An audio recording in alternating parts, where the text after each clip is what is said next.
है। आज डेट क्या है? क्या है?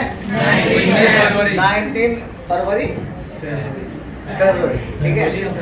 अच्छा, हमारा एग्जाम हुआ बच्चा 21 Feb 2023। पहला पेपर कौन सा हमारा? ये कितने मार्क्स है बेटा ये? अच्छा 80 मार्क्स का है। पेपर पैटर्न मालूम है सब लोग को? यस, आवाज बहुत कम हो गई बेटा। चलो यस और नो जो भी है। तो जरा मैं आप लोग को पहले बता दूं, ये जो अपना क्वेश्चन पेपर है ये 5 पार्ट में डिवाइडेड है। कितने डिवाइडेड है? 5 पार्ट में डिवाइडेड है। इसमें प्रोज है, पोएम है इसके अंदर, फिर हमारे पास नॉवेल है, और फिर हमारे पास राइटिंग स्किल्स है कि नहीं? है ना? लेकिन इसमें हमारे पास में एक सीन और एक अनसीन पैसेज है। कुल मिलाकर के कितने मार्क्स होता है ये? 80 मार्क्स का होता है। 80 मार्क्स का होता है कि नहीं होता? समझा? क्लियर है ये? अब कैसे कैसे करना है हम लोग, कैसे कैसे ये होगा हम लोग को ये समझना बहुत जरूरी है। पहले हमारा आता है क्वेश्चन नंबर 1। ये हमारा कितने मार्क्स का है? 16 मार्क्स का है। मालूम है कि नहीं है? है। इसमें कितने क्वेश्चन है देखो, चेक करो एक बार। 6 तक है। A1, A2, A3, A4, A5, A6, after that B1 and B2। ठीक है, तो उसको डिवाइड किया है। पहले उस चीज को समझो हम लोग कैसे कैसे उसको करना है। पहला आपका आता है A1 और A2, ये सब एक्टिविटी क्वेश्चंस है। ये सब एक्टिविटी क्वेश्चंस है जो हम लोग को पैसेज में से ही मिल जाएगा। ठीक है, ये हमको आता है कितने मार्क्स का? 2 मार्क्स का। कितने आता है ये? 2 मार्क्स का। तो हमारा 4 मार्क्स यहाँ पर बना। ठीक है, ये हम लोग को पैसेज में से ही ढूंढ के लिखना होता है, और कंपैरेटिवली बाकी सारे क्वेश्चन से क्या होता है? इजी होता है। फिर हमारा आता है क्वेश्चन नंबर A3। A3 में क्या बचा? गिव रीजंस है। गिव रीजंस होगा ना ये? मतलब कोई ऐसा इशू या कोई ऐसा क्या बोलते हैं ड्रामा हुआ रहेगा उस चैप्टर में, तो वो कैसा है उसके बारे में क्या करो आप लोग रीजंस लिखो, और ये रीजंस भी आपके पैसेज में से ही होगा। आप इसको अपने ओन वर्ड में नहीं लिख सकते हो। जो ये एक्टिविटी हुई है, जो ये केस हुआ है, जो ये पूरा जो घटना हुई है, जो आपके पैसेज में रहेगा उसके हिसाब से हम लोग को वो लिखना होगा। खुद के मन से बना के नहीं लिख सकते हो। जिसको उस चैप्टर के बारे में मालूम होगा उसके लिए क्या हो जाएगा ये? इजी। समझा? क्लियर एकदम? अब अपना हमारा A4 क्या आएगा बच्चा? ये पर्सनल रिस्पॉन्स है। ये हमारा पर्सनल रिस्पॉन्स है कि नहीं? ठीक है, ये पर्सनल रिस्पॉन्स हमारा कितने मार्क्स का है? 2 मार्क्स का। ये हमारा 2 मार्क्स का था, ये भी हमारा 2 मार्क्स का।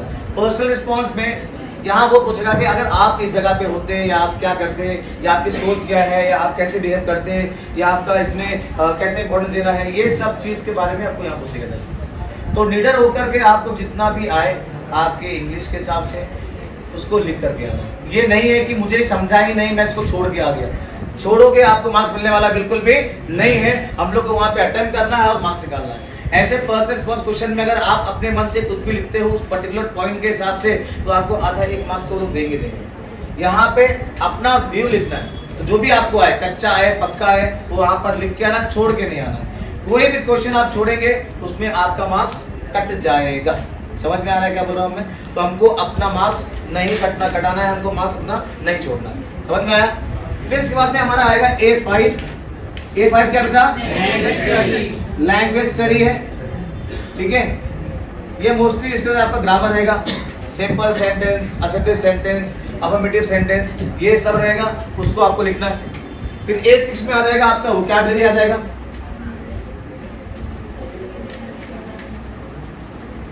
आपका वोकैबुलरी आ गया इसके अंदर।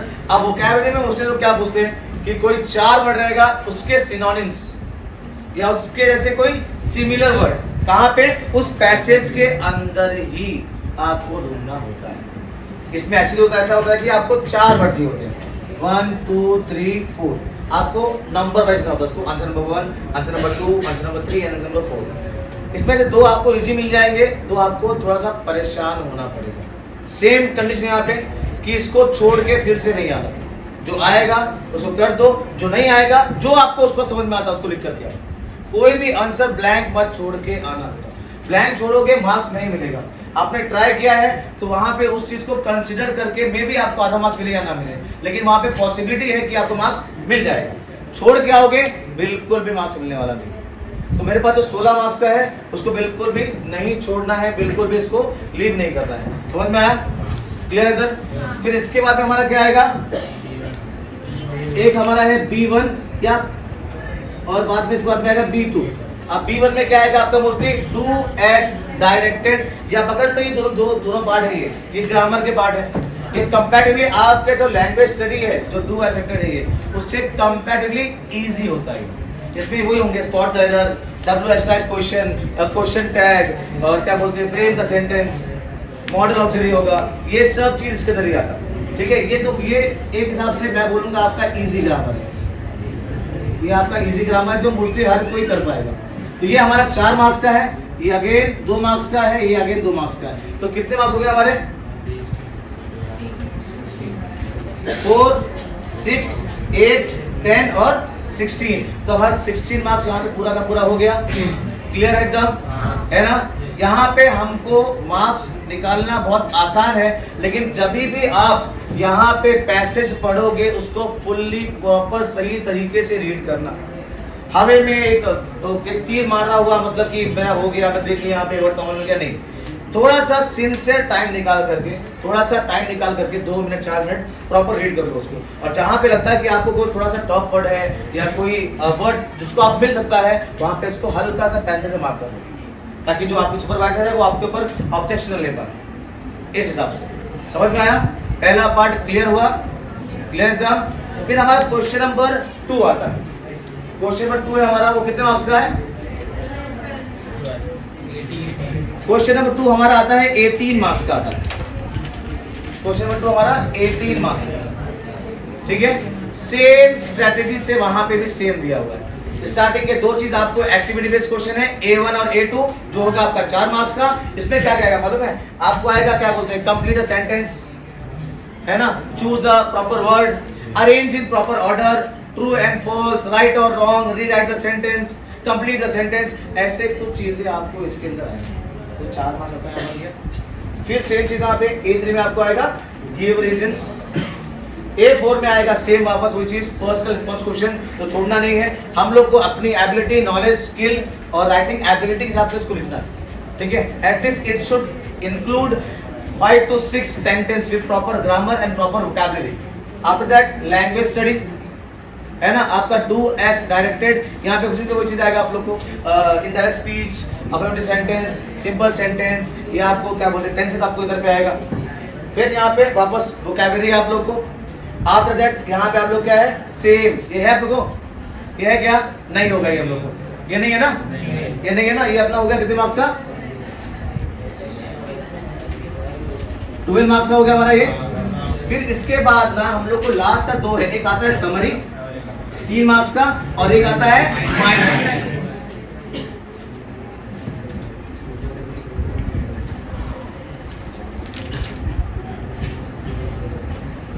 फिर यहाँ पे क्वेश्चन B और C, यहाँ पे हमको आता है समरी और यहाँ पे आता है माइंड मैप। समरी हमको 3 मार्क्स का, माइंड मैप हमको 3 मार्क्स का। 12 मार्क्स का हमने पहले कर लिया, तो यहाँ पे हम लोग को इजी ग्रामर वाला पार्ट नहीं आएगा। यहाँ पे समरी है, जो हमको क्वेश्चन नंबर 2 का पैसेज दिया हुआ है, ये पैसेज अनसीन होगा आप लोग के लिए। ठीक है, आपके टेक्स्ट बुक में किसी चैप्टर में से ये नहीं आएगा, तो ये हमको अनसीन होगा। तो उस पर्टिकुलर पैराग्राफ जो आप लोग को दिया रहेगा बुक के अंदर, उसका बोलेगा आप उसको क्या करो, समराइज करो, शॉर्ट फॉर्म में लिखो। समझ में आ रहा है? हाँ, टोन आवाज है इसमें। ठीक है, तो ये जो रहेगा हमारा मोस्टली कैसा रहेगा, ये अनसीन पैसेज का रहेगा। समरी में कैसा होता है मालूम है? समरी में हमारे पास ना जो पैसेज दिया हुआ है, मान लो अगर उसके अंदर ना हमारे पास में 20 सेंटेंसेस है, कितना सेंटेंसेस है? 20 सेंटेंस है उसके अंदर, तो हम लोग को उसको समराइज करना है। हम लोग को इसको एटलीस्ट 8 to 10 सेंटेंस में लिखना है, मतलब इस तरीके से कि मैं इसको शॉर्ट लिखूं भी, मेरा काम भी हो जाए, और जो पैराग्राफ है, जो पैसेज है, उसका मीनिंग भी बना रहे। तो उसको करने के लिए हमको बहुत सारा कंजंक्शन यूज करना पड़ता है ना, समझ रहा है, और बहुत सारा हम लोग को कंपाउंड सेंटेंस यूज करना पड़ता है, जहाँ पे सेंटेंस अलग अलग है वहाँ पे एंड और बहुत सारे एग्जाम्पल को एक साथ लेके हमको जोड़ना होता है।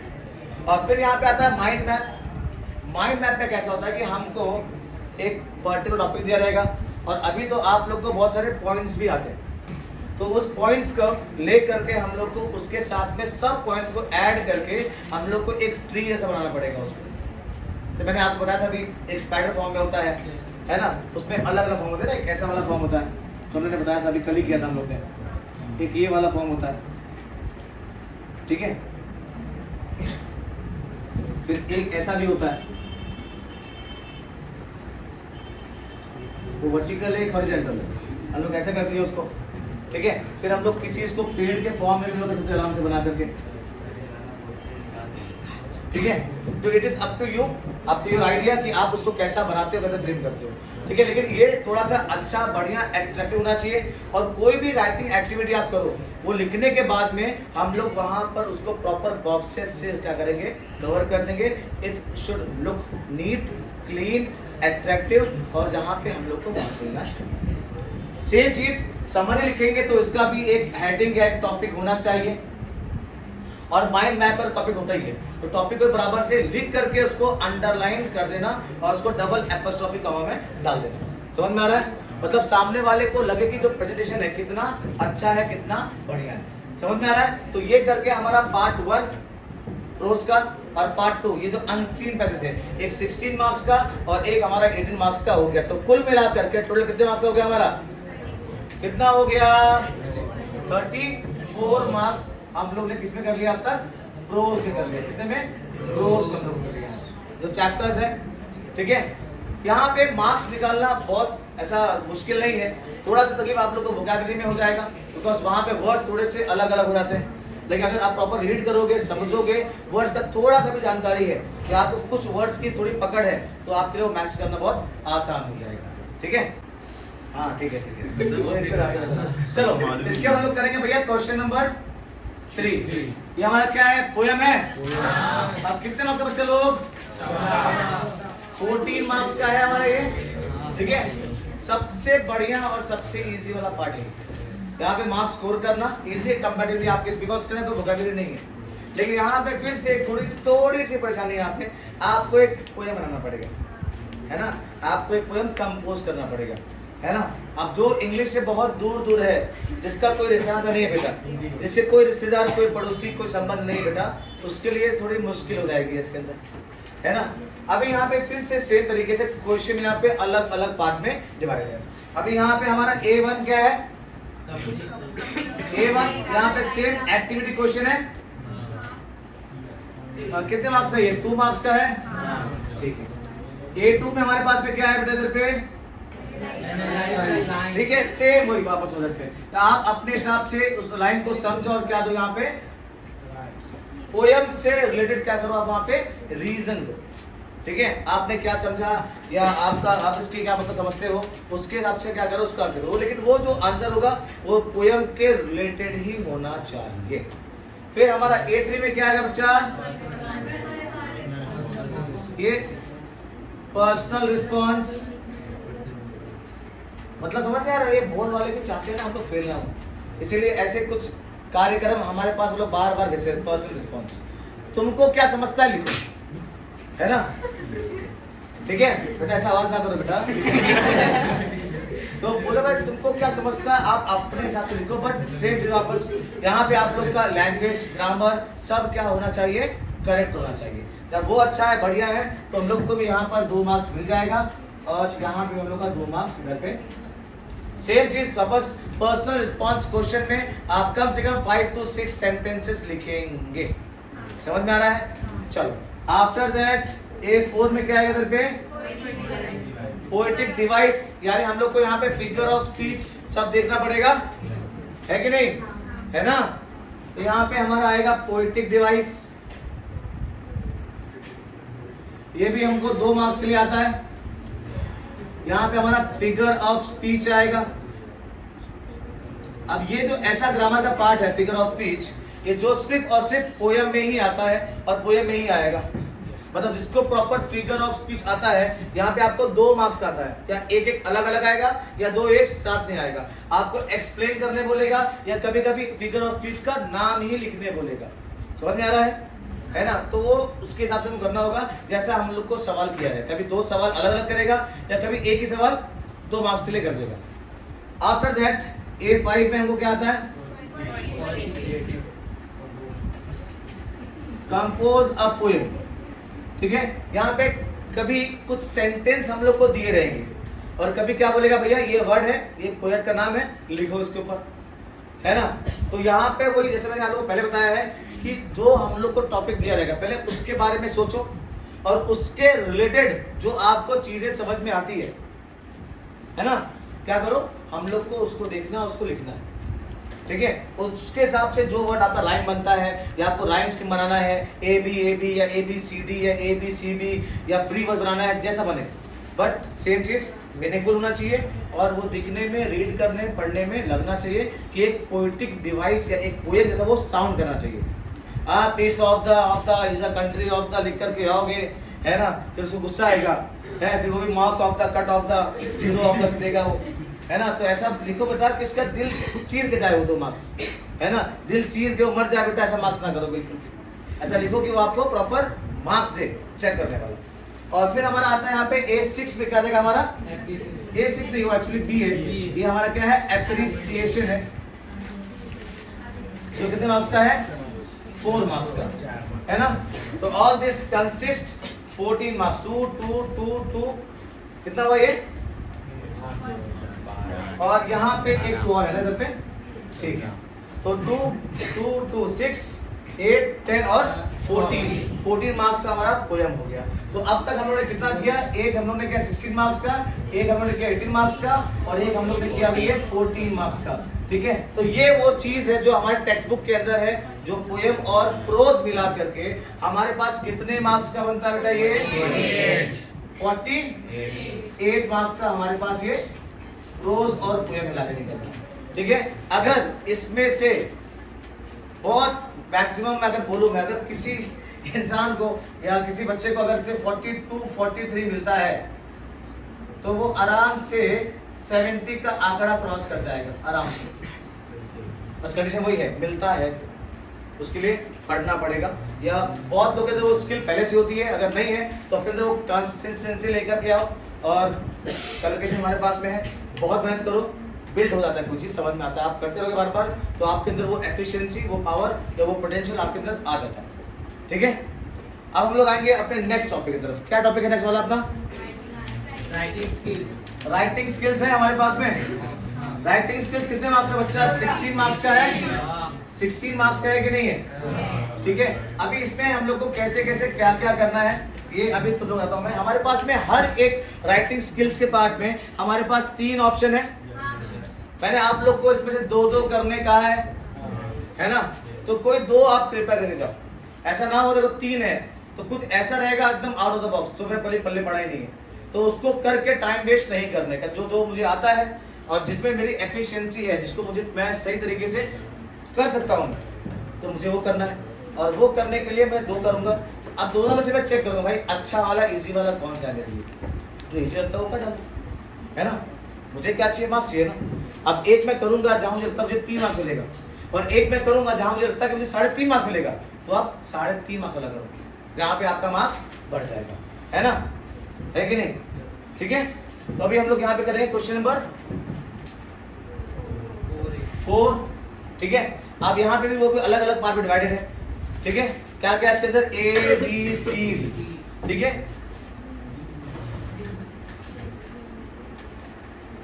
राइटिंग स्किल्स ये 16 मार्क्स का है। अब ए में हमारे पास में क्या क्या बेटा, पहला है हमारा वर्चुअल मैसेज,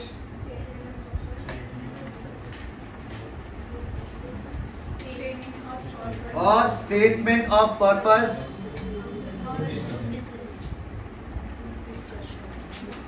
और ग्रुप डिस्कशन।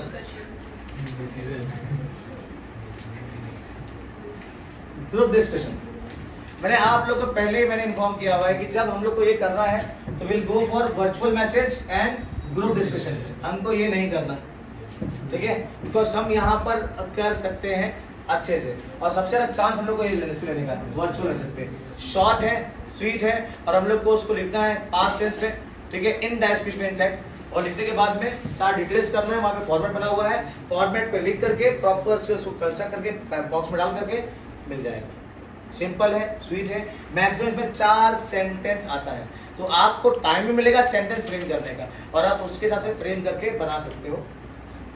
अगर ये ऐसा कभी आया तुम्हारे दिमाग से बाहर है, नहीं समझ में आ रहा है, तो हमारे पास में एक और चांस है ना इसके लिए, ग्रुप डिस्कशन का, तो देखेंगे उसको, हम ये भी कर लेंगे, ठीक है। ये तुमको करना ही नहीं, ये करो और ये करो, समझ में आ रहा है। लेकिन ज्यादा चांस किसके जाएंगे हम लोग, वर्चुअल मैसेज के ऊपर। तो ये हमारे कितने मार्क्स का बच्चा, 2 मार्क्स का, ठीक है। ढंग से लिखोगे तो यहाँ पे 3.5 मार्क्स मिल जाएगा, आराम से मिल जाएगा इसके अंदर। जो आपका डेट है और जो मैसेज का टाइमिंग है, किसने मैसेज किया, 4 सेंटेंस, और लास्ट में जो डिटेल्स है वो फिल करके हम लोग प्रॉपर बॉक्स में डाल करके एकदम नीट एंड क्लीन लिख करके हमको देना उसको। चलो फिर अभी बी वाले में क्या बच्चा, चलो ईमेल राइटिंग है, ईमेल राइटिंग और रिपोर्ट राइटिंग, रिपोर्ट राइटिंग और इंटरव्यू क्वेश्चन। ये भी हमको कितने मार्क्स का है, 4 मार्क्स, ठीक है। अब जैसे कि हम लोग ने कई बार किया है कि हम लोग को उसमें से मेजरली क्या करना है, ये तो करना नहीं हम लोग को है। रिपोर्ट राइटिंग उन्होंने किया है, डेट, वेन्यू और बाय स्टाफ रिपोर्टर जो भी है, और जो उसका हेडलाइन है वो देख करके, और उसके बाद में हम ये इसको कर सकते हैं। लेकिन यहाँ पे सबसे बड़ा, सबसे मेजर जो प्रेफरेंस हम लोग किसको देंगे, हम लोग इंटरव्यू क्वेश्चंस को, है ना। इसका फॉर्मेट दिया हुआ है, यहाँ पे नाम, रेसिपिएंट, जो डेट है, वेन्यू है, वो लिखने के साथ साथ हम उसको ग्रीट करेंगे, वेलकम करेंगे। वेलकम करने के साथ साथ वहाँ पे 8 to 10 क्वेश्चन लोग फ्रेम करेंगे। और अभी तो आपके लिए अच्छा बेटा, आप लोग को वहाँ पे क्वेश्चन फ्रेम करने के पॉइंट भी दिए होते हैं कि आपको किस टॉपिक से इसको फ्रेम करना है। ये हम लोग को करने के बाद में बहुत इजी है। ये आप लोग अपने 8th 9th में भी किए रहोगे, अगर 9th या 10th में किए रहोगे आप लोग, सेम चीज आप लोग को आ रहा है। ये इसमें से एक सिमिलर टॉपिक यहाँ पे ये कॉमन है, फिर आगे आप लोग को स्पीच और एक्सपांशन आइडियाज है, ये कॉमन है। बाकी तो ये आपके लिए नया ही है, समझ में आ रहा है। तो ये जो हम लोग ने पहले किया है, तो उसको इतना स्ट्रांगली कर लो कि हमारे यहाँ पे 4 मार्क्स तो बने ही चाहिए, बट विद प्रॉपर फॉर्मेट, है ना। Name of the interview, date, venue और क्या बोलते हैं, टाइम ऑफ इंटरव्यू, वो सब लिखने के बाद में, और जितना भी इसमें 8 to 10 question, try to frame at least 10 questions, है ना। ज्यादा लिखोगे तो मार्क्स मिलने के चांसेस ज्यादा है, कम लिखोगे तो कम चीज पे तो मार्क्स नहीं मिलता। तो हमारा 2 पार्ट हो गया। इसके बाद सी में क्या आता बच्चा, speech and expansion of ideas, comparing, comparing आएगा, और एक्सपांशन ऑफ आइडियाज, ठीक है। पहला क्या है हमारा, speech writing, after that comparing, after that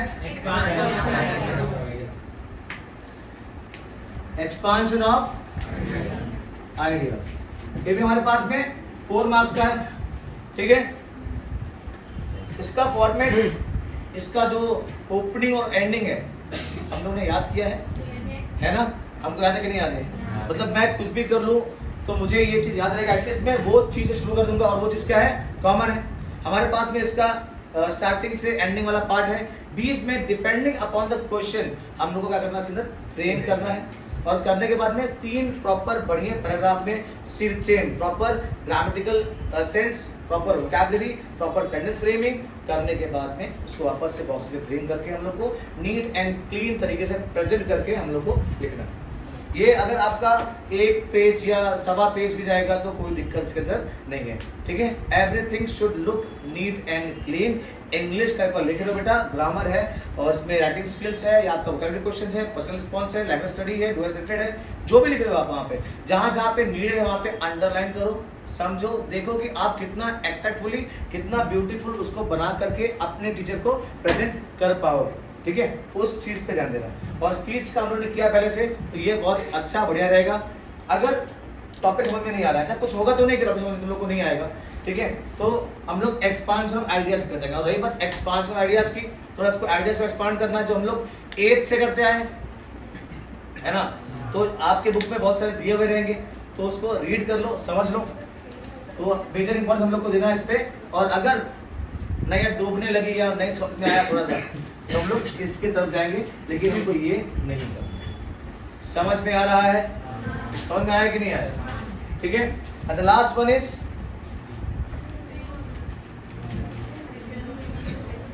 film review में आप लोग का ब्लॉग राइटिंग होगा और अपील।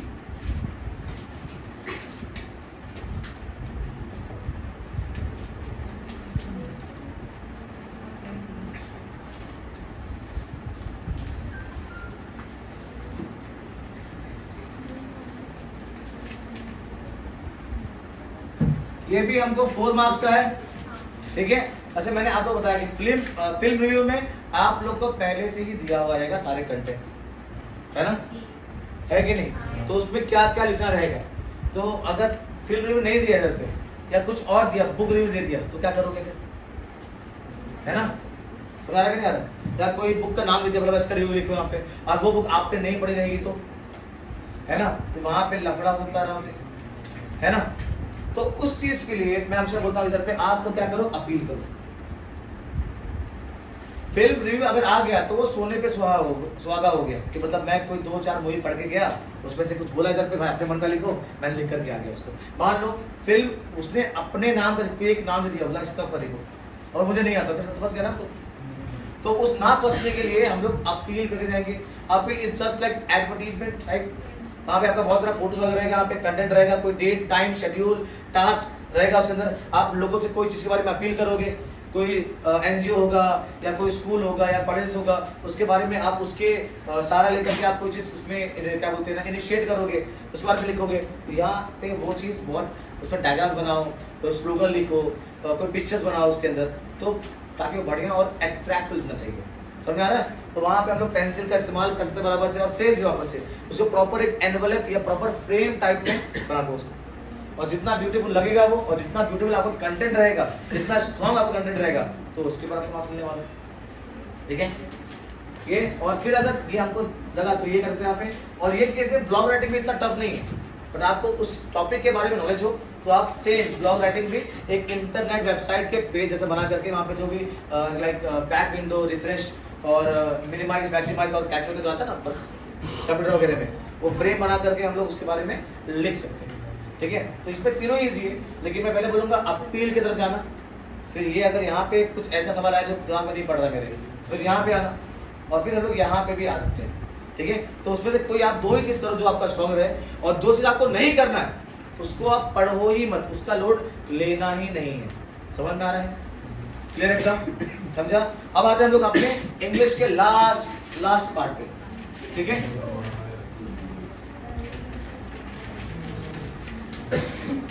ये हमारा क्या है, novel.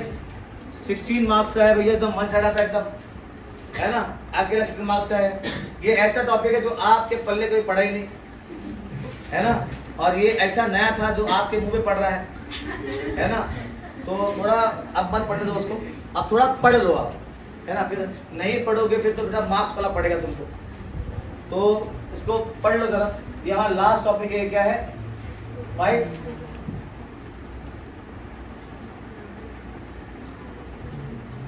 Novel.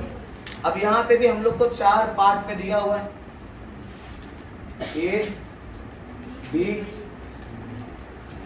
C and D।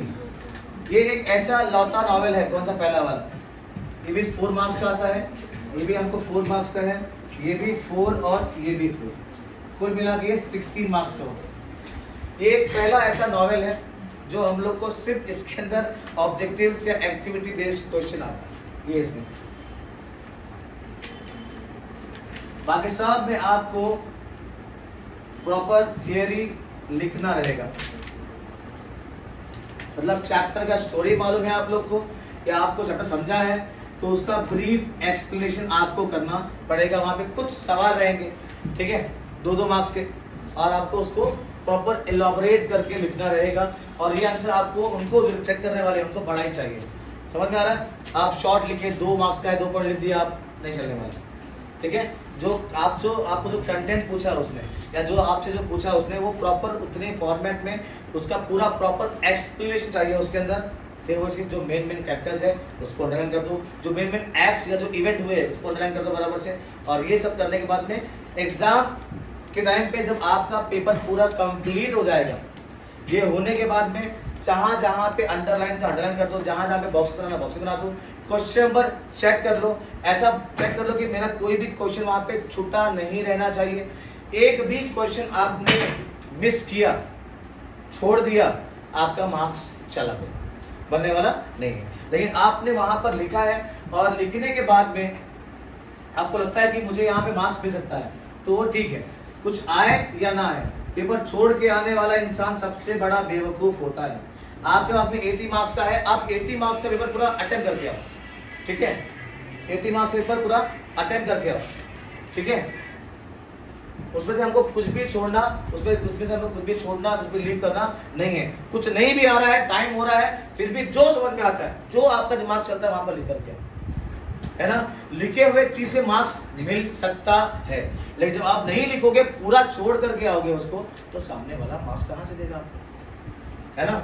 इस बात का प्रॉपर ख्याल रखना और इस बात को समझना कि इसमें से कभी ऐसा ना हो कि जो मैं लिखा हूँ वो छूट जाए मेरा, और टाइम का पूरा इस्तेमाल करना। अभी हम लोगों का जो टाइम था वो 3 आवर्स का था, है ना, लेकिन अभी हम लोग को 10 मिनट्स एक्स्ट्रा मिला है ना, है कि नहीं। 3 आवर्स के पेपर के लिए 10 मिनट एक्स्ट्रा मिला हम लोग को, और जो 10 के बच्चों लोग हैं उनका पेपर जो अगर 2 आवर्स का है तो उसमें वो लोग को 10 मिनट्स एक्स्ट्रा मिला, है ना। वो थोड़ा सा रियायत किया आप लोग के ऊपर कि थोड़े बच्चे लॉकडाउन से बाहर आए हैं और एक्सेट्रा एक्सेट्रा वगैरह सब दिया आप लोग को, अगर कुछ भी नहीं है ना, है कि नहीं। तो 3 घंटा दिया, 30 घंटा दे, लिखने वाला बच्चा लिखेगा और नहीं लिखने वाला नहीं लिखेगा, ठीक है। तो मैं समझा, तो लिखेंगे भैया पूरा चीजें, कुछ भी छोड़ेंगे नहीं छोड़ना, ठीक है।